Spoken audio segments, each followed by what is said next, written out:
The small town of Crescent Falls was not the sort of place where nightmares were born. It was a quiet, unassuming community where everyone knew each other's names and neighbors greeted one another with warm smiles. The biggest excitement in town was the annual summer fair, where local vendors set up booths, and families spent lazy afternoons enjoying cotton candy and carnival games. But in the summer of 2018, Crescent Falls became the backdrop for a horror story that would haunt its residents for years to come. Jasper Collins, a man in his early 30s, was a lifelong resident of Crescent Falls. To the townspeople, he was just another face in the crowd, a man who lived in a modest house on Elm Street and worked as a handyman. He was known for his quirky sense of humor and his ability to fix just about anything, from leaky faucets to broken fences. But what no one knew was that beneath his friendly exterior lurked a mind twisted by years of suppressed anger and a deep-seated desire for revenge. Jasper's descent into madness began years earlier, triggered by a series of personal tragedies that left him emotionally scarred. His parents had died in a car accident when he was just a teenager,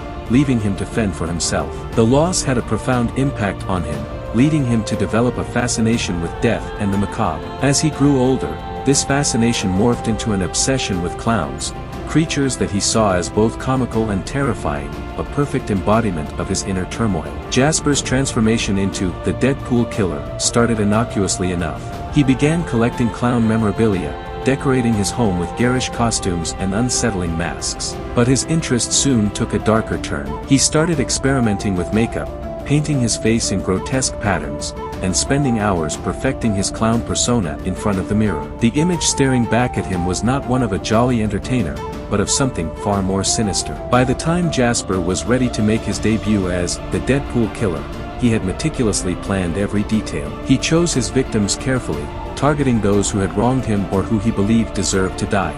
His first victim was a former schoolteacher who had humiliated him in front of his classmates. The teacher had long since retired, but Jasper had never forgotten the incident. Dressed in his clown costume, he visited the teacher's home late one night, pretending to be part of a neighborhood watch. When the teacher opened the door, Jasper struck with brutal efficiency, leaving behind a scene of carnage that shocked the community. The murder was just the beginning. Over the next few months, Jasper continued his killing spree, each time leaving behind a signature calling card, a bloody playing card depicting the Deadpool character from the comic books. The media quickly dubbed him the Deadpool Killer, and the name stuck.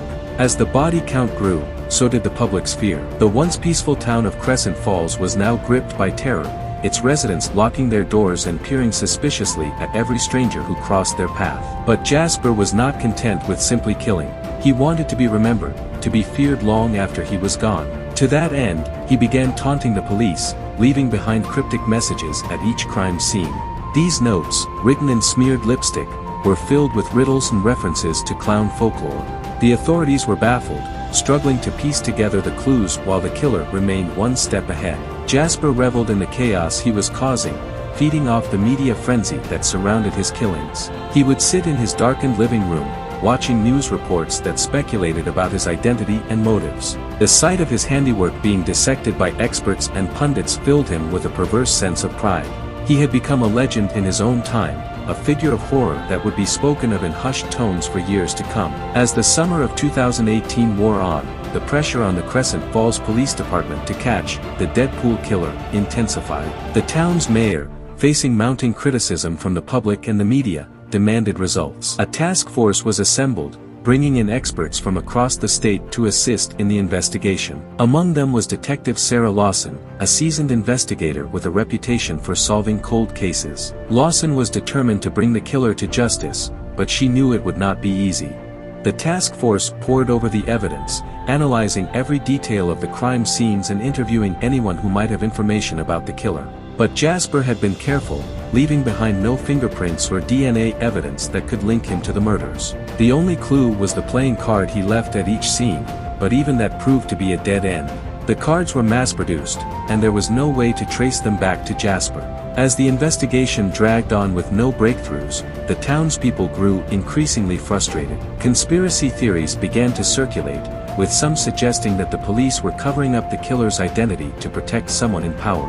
Others speculated that the Deadpool Killer was not a single individual, but a group of people working together. The tension in Crescent Falls was palpable, with residents taking matters into their own hands, forming vigilante groups to patrol the streets at night. But Jasper was not about to let himself be caught by amateurs. He thrived on the fear he had created, relishing the thought of outsmarting the police at every turn. He began to toy with them, leaving behind false clues and leading them on wild goose chases. It was all part of his plan to build up his legend, to make himself seem invincible.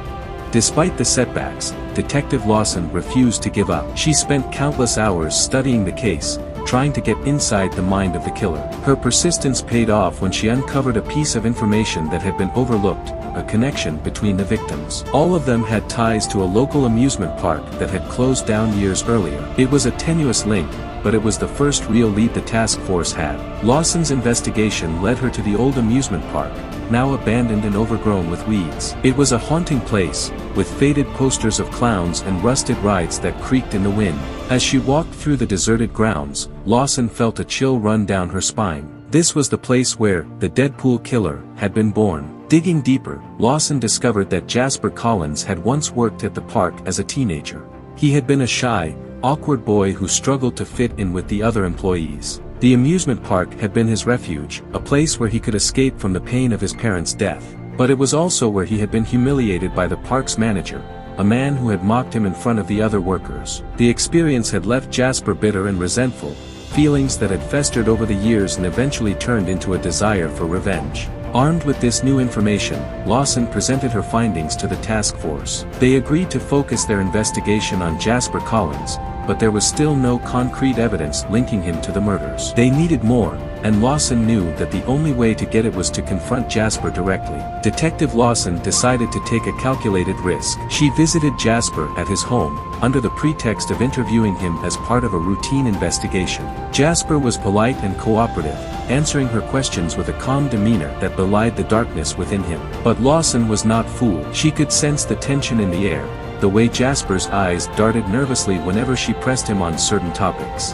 As the interview progressed, Lawson began to probe deeper, bringing up the amusement park and the people who had worked there. Jasper's demeanor changed subtly, his answers becoming more guarded. Sensing an opportunity, Lawson casually mentioned the names of the victims, watching for any reaction. When she mentioned the park's manager, Jasper's expression hardened, and for a brief moment, Lawson saw a flicker of rage in his eyes. It was all the confirmation she needed. Lawson knew she was dealing with the Deadpool Killer, but without concrete evidence, she couldn't make an arrest. Instead, she decided to play along, pretending to believe Jasper's alibi and thanking him for his time. As she left his home, she was more determined than ever to bring him to justice. Lawson's next move was to keep Jasper under surveillance. She placed him under constant watch, hoping to catch him in the act or find something that would link him to the murders. For weeks, the task force monitored Jasper's every move, tracking his daily routine and following him wherever he went. But Jasper was careful, never doing anything that would arouse suspicion. Frustrated by the lack of progress, Lawson decided to take a more aggressive approach. She orchestrated a sting operation, planting fake evidence at one of the crime scenes and leaking it to the media. The plan was to provoke Jasper into making a mistake, to draw him out of hiding. The fake evidence pointed to a possible suspect, a local man with a criminal record who had once worked at the amusement park. The media ran with the story, painting the man as the likely culprit. Jasper, seeing his carefully crafted persona being threatened, could not resist the urge to intervene. He sent an anonymous tip to the police, directing them to a location where they would find evidence proving the man's innocence. Lawson had anticipated this move and had the area under surveillance.